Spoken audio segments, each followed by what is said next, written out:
1858 সালে প্রতিষ্ঠিত ব্রাহ্ম স্কুলের পরিবর্তিত রূপ আজকের জগন্নাথ বিশ্ববিদ্যালয়। 1872 সালে বালিয়াটির জমিদার কিশোরীলাল রায় তার পিতা জগন্নাথ রায় চৌধুরীর নামে এ বিদ্যাপীঠের নামকরণ করেন। 1884 সালে দ্বিতীয় শ্রেণীর কলেজ ও 1908 সালে প্রথম শ্রেণীর কলেজে রূপান্তরিত হওয়া এ কলেজই ছিল ঢাকার উচ্চশিক্ষার সবচেয়ে গুরুত্বপূর্ণ প্রতিষ্ঠান। পুরান ঢাকার নারী শিক্ষায় বাধা দূর করতে 1942 সালে জগন্নাথ কলেজে সহশিক্ষা কার্যক্রম চালু করা হয়। 1948 সালে তা বন্ধ করে দেয়া হয়। 1949 সালে এ কলেজে স্নাতক পাঠ্যক্রম চালু হওয়ার পর 1963 সালে অধ্যক্ষ সাইদুর রহমান পুনরায় সহশিক্ষা কার্যক্রম চালু করেন। শত বাধা ডিঙিয়ে 2005 সালে জাতীয় সংসদে জগন্নাথ বিশ্ববিদ্যালয় আইন 2005 পাশের মাধ্যমে এটি পরিপূর্ণ পাবলিক বিশ্ববিদ্যালয়ে রূপান্তরিত হয়। 160 বছরের দীর্ঘ পথচলায় জগন্নাথ কলেজ থেকে জগন্নাথ বিশ্ববিদ্যালয়ে নারীদের অবস্থান আজ আরও সুদৃঢ়। বিশ্ববিদ্যালয় হিসেবে পথচলার 19 বছরে এসে প্রথম নারী উপাচার্য হিসেবে বর্তমানে দায়িত্ব পালন করছেন অধ্যাপক ডক্টর সাদেকা হালিম। বাংলাদেশের রাজধানী ঢাকা শহরে ঢাকা বিশ্ববিদ্যালয়ের পরে বলা চলে যে জগন্নাথ বিশ্ববিদ্যালয় হচ্ছে একটি এমার্জিং বিশ্ববিদ্যালয়।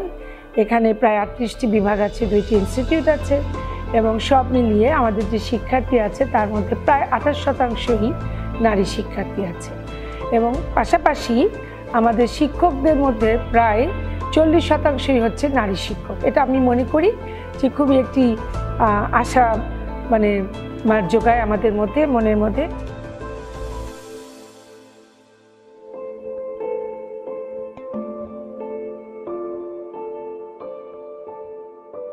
দীর্ঘ সময় ধরে বিশ্ববিদ্যালয়ের বিভিন্ন অনুষদ, বিভাগ ও প্রশাসন সহ বিভিন্ন দপ্তরে নারীরা গুরুত্বপূর্ণ দায়িত্ব পালন করে আসছেন। বেগম রোকেয়ার কথা প্রথমেই স্মরণ করতে হবে যে শিক্ষায় আমাদেরকে ক্ষেত্রে তিনি আমাদেরকে বাইরে নিয়ে এসছেন। রোকেয়া যে স্বপ্ন দেখতেন একদিন নারীরা জজ হবে, ম্যাজিস্ট্রেট হবে, দেশ পরিচালনা করবে, নানান কিছু, এবং সেটা কিন্তু আজকে হয়েছে। বিশ্ববিদ্যালয়ের 38টি বিভাগ ও 2টি ইনস্টিটিউটের মধ্যে বেশ কয়েকটি বিভাগে নারীরা চেয়ারপারসন হিসেবে দায়িত্বরত আছেন। আমাদের ইতিহাস বিভাগে আমাদের বর্তমানে 6 জন আমরা নারী সহকর্মী আছি এবং 6 জন নারী সহকর্মীর মধ্যে আমরা 3 জনই প্রফেসর পদে আছি, 3 জনই ডক্টরেট করেছি এবং স্বাভাবিকভাবেই এই নারীদের এই ডক্টরেট করা এবং অধ্যাপক পর্যন্ত আসা জার্নিটা কঠিন এবং বিভাগের সহকর্মীদের সহায়তায় আমরা এ পর্যন্ত পৌঁছেছি। আমাদের বিভাগে 45 থেকে 50% পর্যন্ত নারীর শিক্ষার্থী রয়েছে এবং এদের সাফল্য গাথা বলে শেষ করা যাবে না। আমি বিভাগের একজন চেয়ারপারসন এবং অভিভাবক হয়ে আমি এই বিষয়ে ভীষণভাবে আপ্লুত। আমাদের এখানে শিক্ষার্থীদের সংখ্যা যদি কাউন্ট করি তাহলে সেক্ষেত্রে ছেলেদের তুলনায় তাদের পরিমাণ কম, সংখ্যায় তাদের পরিমাণ কম, কিন্তু তাদের পারফরমেন্স আলহামদুলিল্লাহ আমরা খুবই স্যাটিসফাইড। বিভিন্ন দিকে বাংলাদেশ এগিয়ে গেলেও আজও সৃজনশীল ও শিল্প শিক্ষার বিষয়গুলোতে নারীদের অংশ নেয়া ও শিক্ষা গ্রহণে অনেক পরিবার থেকেই বিধিনিষেধ আরোপ করা হয়। এমনকি সামাজিক ক্ষেত্রেও বাধার শিকার হন নারীরা। আমাদের যেহেতু রাত করে কাজ হয়, সবাই অনেক রাতে বাইরেতে যায়, হয়তো 10টায় এখানে যখন রিহার্সাল শেষ হচ্ছে ও বাসায় যাচ্ছে হচ্ছে 12টা বেজে যাচ্ছে, কারণ যেহেতু রাস্তায় জ্যাম আছে। একটা মেয়ে থাকে সাভারে, ওর বাসায় যেতে যেতে 12টা বেজেছে, কখনো কখনো 1টা পর্যন্ত বেজেছে। তো তখন দেখা গেছে যে বাইরের মানুষরা কিন্তু অনেক কটু কথা বলেছে, অনেক ধরনের চিন্তা থেকে অনেক কথা বলেছে, ইভেন আমাকেও হয়তো বলেছে। কিন্তু এগুলো থেকে বেরিয়ে আসার একটাই মাধ্যম, সেটা হচ্ছে আমরা আমাদের চিন্তার জগৎকে অনেক বেশি প্রসারিত করতে পেরেছি।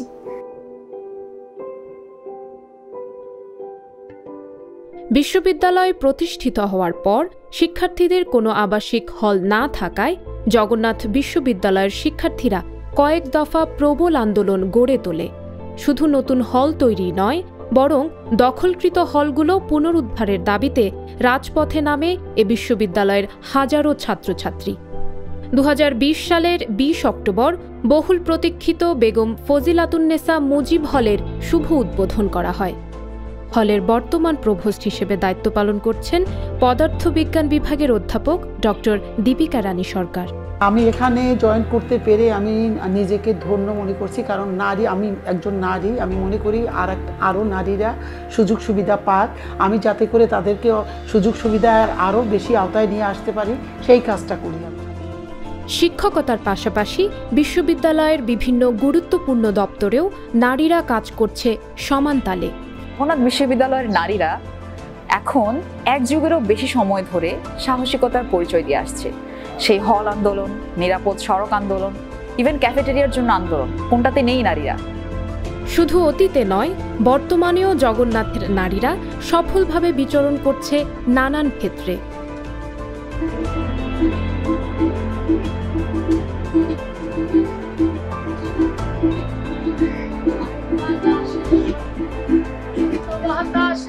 আমরা জগন্নাথ ইউনিভার্সিটির ইকোনমিক্স ডিপার্টমেন্টের স্টুডেন্ট। এখন পর্যন্ত আমাদের ক্যাম্পাসে এক্সপিরিয়েন্স খুবই ভালো। ক্যাম্পাস অথরিটি অনেক স্টুডেন্ট ফ্রেন্ডলি, আমাদের ডিপার্টমেন্টও অনেক স্টুডেন্ট ফ্রেন্ডলি, টিচাররা অনেক হেল্পফুল। আমাদের টিচাররাও কখনো এরকম করে আমাদেরকে দেখে নাই যে ও মেয়ে, ও এই কাজটা করতে পারবে না, কিংবা ও ছেলে এই কাজটাও বেশি ভালো করতে পারবে, এরকম আমি কখনো ফেস করি নাই, বা আমাদের ডিপার্টমেন্ট থেকে এটা কখনো শেখানো হয় না যে মেয়ে মানে পারবে না, ছেলে মানে সবকিছু করে ফেলতে পারবে। এইবার আমাদের জগন্নাথের খুব গর্ব করার মতন একটা বিষয় হয়েছে যে সরস্বতী পূজায় আমরা একজন নারী শিক্ষার্থীকে পেয়েছি আমাদের পুরোহিত হিসাবে, যিনি পৌরোহিত্য করেছেন। সেটা আছে, আমাদের নারীরা বিভিন্ন জায়গায় অবদান রাখছেন।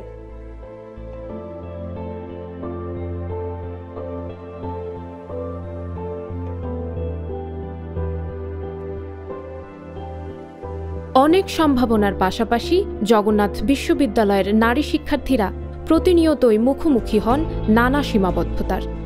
বর্তমান প্রেক্ষাপটে আমরা বিভিন্ন সমস্যা দেখতে পাই, যেমনটা দেখা যায় যে হলের সিট সমস্যা, হলে মানুষ বেশি কিন্তু সিট কম।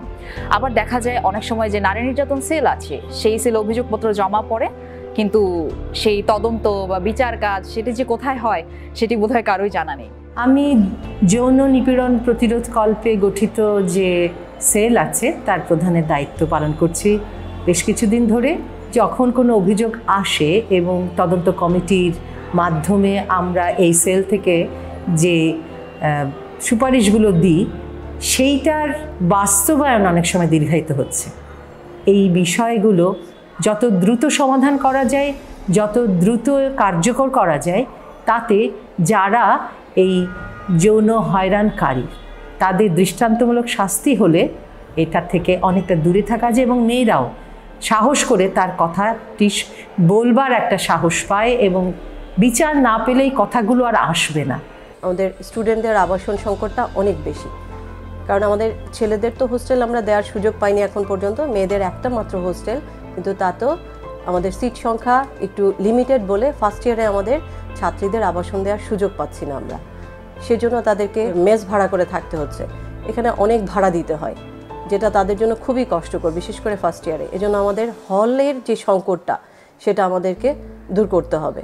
তবে আমরা একটু আশাবাদী যে আমাদের যে নতুন আমাদের ক্যাম্পাস হচ্ছে সেখানে ছেলে মেয়ে সবার জন্যই হলের ব্যবস্থা করা হচ্ছে। তারপর এখন ওইটা হওয়ার আগ পর্যন্ত আমাদেরকে মেয়েদের বেশিরভাগ সাপোর্টটা দিতে হবে যেন তারা একটা ভালো আবাসনে পায়। এই মুহূর্তে আমি সাংহাই জিওথং ইউনিভার্সিটিতে পিএইচডিরত আছি। আমার কাছে মনে হয় পিএইচডির জার্নিটা ভীষণ একার, অর্থাৎ এই জার্নিতে আপনার সহযোগী হিসেবে কেউ থাকে না। এবং যখন দেশ থেকে এত দূরে ছেলে মেয়েদেরকে রেখে আমি এখানে এসছি, তখন ছেলে মেয়েদেরকে রেখে আসা, সংসার রেখে আসা, এটাই মেয়েদের জন্য অনেক বড় চ্যালেঞ্জের বিষয়। আমরা যারা পার্মানেন্ট না, তাদের কিছু কিছু সমস্যা আছে। সেটা হচ্ছে আমরা যখন মেয়েদের যেটা বড় মা হওয়াটা, তো মাতৃত্বকালীন আমরা যখন ম্যাটারনিটি লিভে যাচ্ছি তখন আমাদের এখান থেকে কোনো পে করা হচ্ছে না।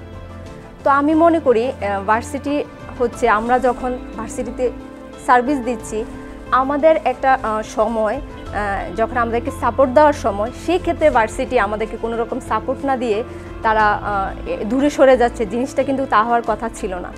আমি আমার মেয়েকে স্কুলে ছাড়ি সকালে 8টার দিকে, ছেড়ে আমি কাজ টাজ করি, একটা জায়গা থাকলে আমি বসতে পারতাম, একটু ইয়ে করতে পারতাম, কিন্তু কোনো জায়গা নাই। হ্যাঁ, এখানে ঘুরি, ওখানে দাঁড়াই, কতক্ষণ মানুষ খাড়াই থাকবো, অনেকক্ষণ খাড়াই থাকি, মেয়ের নিয়ে খাড়াই থাকি।